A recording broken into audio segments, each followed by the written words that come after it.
And now, it's time for DJ Rocky's Secret Files.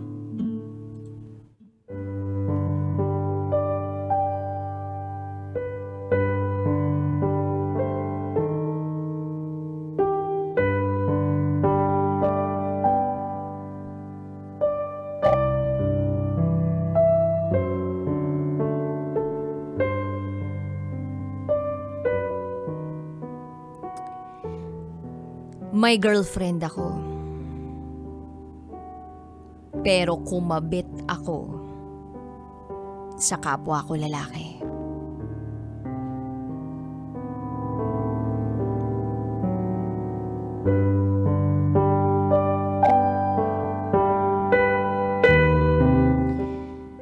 Hi, DJ Rocky. Itago mo ko sa pangalang Eman. Pinag-isipan kong maigi kung isisend ko tong story ako. I was so torn between, is it worth sharing? Or should I just leave it underneath my closet? Pero siguro, this is worth sharing. Ito, ang aking secret file.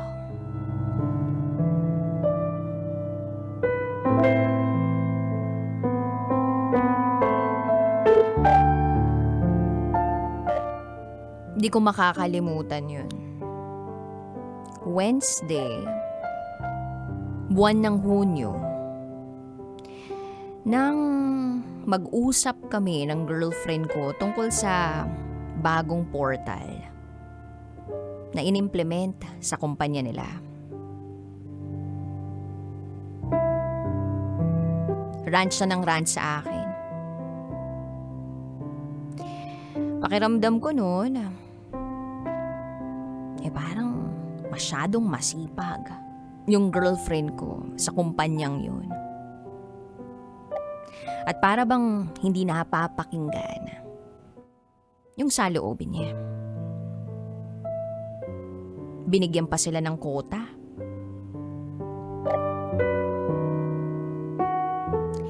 Yung quota na yun, dapat may gumamit daw na at least 3 tao kada araw.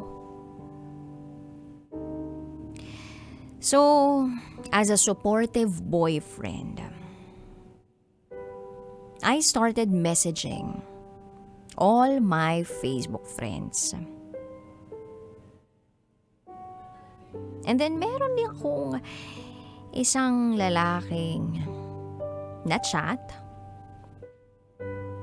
na nag-reply ng, baka scam to ha. So brief background lang kung bakit kami naging mag-friends sa FB. Actually, we both don't know each other. In-add ko lang siya sa FB. Then after 2 days, in-accept naman niya ako. So back to the story. Doon na nagsimula yung usapan namin na umabot ng hanggang 2:00 ng madaling araw. Ang mga pinag-uusapan namin tungkol sa pagkain, hobbies, and music.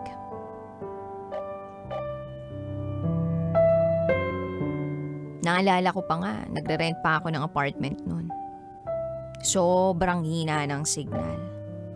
Todo hanap ako ng signal para lang makapag-chat kami. Around 10 p.m., tinawagan niya ako sa FB. And tinanong niya ako kung ano talaga yung personal kong number. So before ko binigay yung number ko, I have to make sure na kilala niya yung taong kausap niya. So sabi ko sa kanya, kilala mo ba ako? Hindi ako yung babae sa profile picture ha. Girlfriend ko yun. Baka lang akala mo ako yung babae. And he replied, alam ko. From the day na inad mo ko, I wanna test you. Nagulat ako. Kasi na-feel pala niya na medyo trip ko siya. Yes, DJ Rocky. Naa-attract din naman ako sa same sex. But for almost 23 years of my existence, never pa akong nagkaroon ng relasyon with same sex. Dahil din siguro takot ako sa lipunan. Sa sasabihin ng mga magulang ko at sa kung ano ang magiging tingin sa akin ng ibang tao. So nalaman niya na may girlfriend ako. And to my surprise, meron din pala siyang partner. Pero same sex din. So ako, I wanna distance myself. Kasi alam kong may kanya-kanya kami.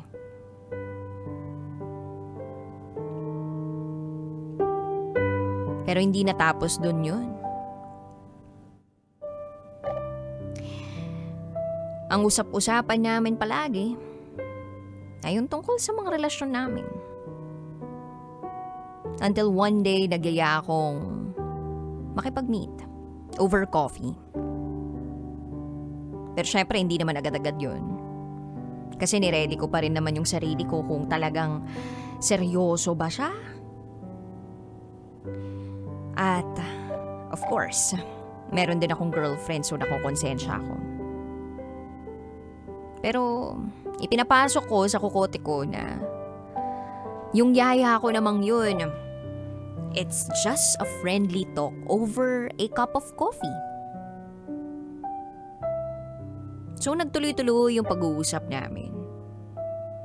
Lahat ng ways para makapag-communicate kami sa isa't isa. Ginawa namin. Pero syempre, hindi namin pwedeng gamitin yung main accounts namin para makapag-usap. Dahil meron nga kaming kanyang-kanyang partner. Iniiwasan naming mahuli.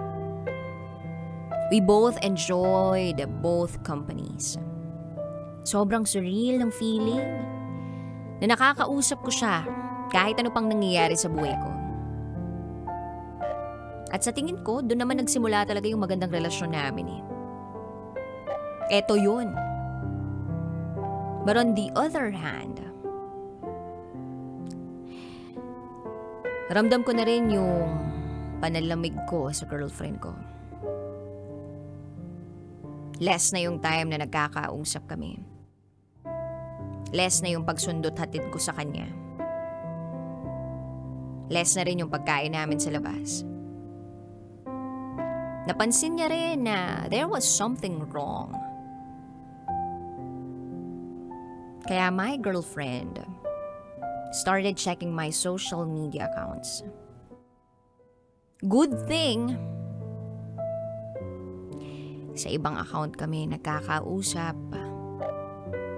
ni Warren. Yes, bigyan natin ng pangalan. Yung taong nalalaliman ko ng pagtingin. Saturday night, Warren and I agreed na ihatid ko siya sa event ng friends niya. Naiya ako noon kasi na-late ako, so meaning, late din siya. He insisted na mag-commute na lang siya pero sabi ko hindi pwede kasi I'm on my way. Nakita ko siya, nag-aantay, nakatayo, wearing pink polo shirt stripes. Nakita kami, sumakay siya sa tabi ko. Nagsorry ako kasi late siya dahil sa akin. Hanggang sa tinanggal niya na yung face mask niya. Shucks, DJ Rocky. Ang gwapo niya talaga. Nafe-feel ko pa rin yung kilig hanggang ngayon. Dumating na nga kami sa location. He attempted to kiss me. Pero na-awkward ako. Awkward kami so hindi nangyari yung kiss. Parang nangyari beso lang. Pero masaya pa rin. That night, he went to Batangas with his friends. Pero simula nung hinatid ko siya, hindi na siya nag-reply. Ayoko rin naman na ako yung mauna na mag-text sa kanya o mag-chat sa kanya. So I waited for him. Nung dumating na sila sa destination nila, tinawagan niya ako agad. Asking, bakit di raw ako nagme-message? Akala raw niya, pumunta ako at nag-sleep over kila Chelsea. Sabi ko hindi. Inihintay ko lang yung message mo. Sunday afternoon, sinundo ko siya. And to my surprise, may pasalubong siya sa akin. Kilig na kilig ako. Never in my entire life na-experience ko yung ganung bagay. Sa loob ng 9 na buwan, sobrang saya at in love kami sa isa't isa. Late night drives, dinners, coffee dates.